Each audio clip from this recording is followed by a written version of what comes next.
ప్రాంతంలో భూకంపం ఏర్పడిన దృశ్య ఇక్కడ మనకు ఎన్జీ హారై సైంటిస్టు పూర్ణచంద్రరావు గారు ఇక్కడ ఉన్నారు. సరే, ఈ భూకంపము ప్రభావం ఎంతవరకు ఉంది, అసలు అట్లా ఏర్పడిన కారణం ఏంటి నేపాల్లో? నేపాల్లో ఈరోజు వచ్చిన భూకంపం మ్యాగ్నిట్యూడ్ 7.4, అంటే ఇట్స్ ఎ లార్జ్ ఎర్త్క్వేక్. అయితే హిమాలయాస్ మొత్తం కూడా earthquake prone area and seismic zone 5 లేదా 4లో వస్తాయి అన్నమాట, అంటే హైయెస్ట్ లెవెల్. హిమాలయాల్లోనే ఈ పరిస్థితి ఎందుకు వస్తున్నది, ఈ భూకంపాలు ఎక్కువ రావడానికి కారణాలు ఏమంటే? ఎందుకంటే ఇండియన్ ప్లేట్ హిమాలయాస్ కిందికి వెళ్ళిపోతుంది అనమాట. ఎవ్రీ ఇయర్ 5 సెంటీమీటర్స్ జరుగుతుంది.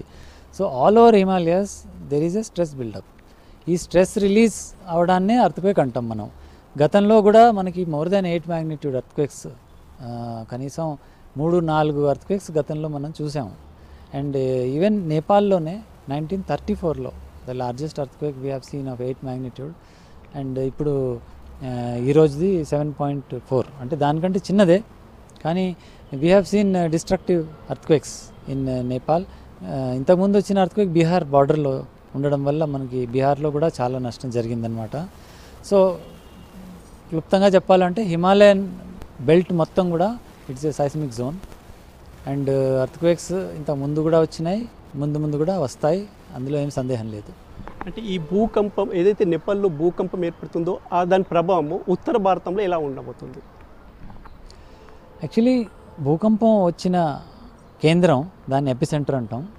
సో ఎపిసెంటర్కి చుట్టూ ఉన్న ప్రాంతాల్లో మాత్రం డ్యామేజ్ ఎక్కువగా ఉంటుంది.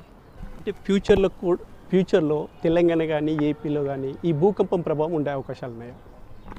ఫ్యూచర్లో ఏపీ తెలంగాణ ఏరియాస్లో భూకంపాలు వచ్చే అవకాశం ఉంది. కానీ దానికిను ఇప్పుడు వచ్చిన భూకంపానికి సంబంధం ఉందని మనం అనలేము. బికాజ్ ఏపీలో మెకానిజం వేరు.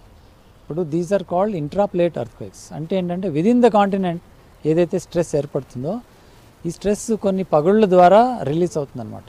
For example you see the Godavari river మనకి నార్త్ వెస్ట్ నుంచి సౌత్ ఈస్ట్ ప్రవహిస్తూ బే ఆఫ్ బెంగాల్లోకి వెళ్తుంది గోదావరి రివర్. సో ఈ రివర్ కట్ చేసిన ప్రాంతాల్లో మనకి బోల్డన్ని పగుళ్ళు లేదా ఫాల్ట్స్ అంటాం, ఫాల్ట్స్ ఏర్పడతాయి. ఈ ఫాల్ట్స్ ఉన్న చోట మనకి మూమెంట్స్ ఉంటాయి, బ్లాక్ మూమెంట్స్. ఈ మూమెంట్స్నే మనం ఎర్త్క్వేక్స్ అంటాం. అయితే ఎంటైర్ గోదావరి బెల్ట్లో తరచుగా భూకంపాలు వస్తూనే ఉన్నాయి అండ్ ముందు కూడా వచ్చే అవకాశం ఉంది. అయితే దీని మెకానిజం హిమాలయన్ ఎర్త్క్వేక్స్కి చాలా తేడా ఉంది. So these are called intraplate earthquakes which happen due to release of stress stored within the continent.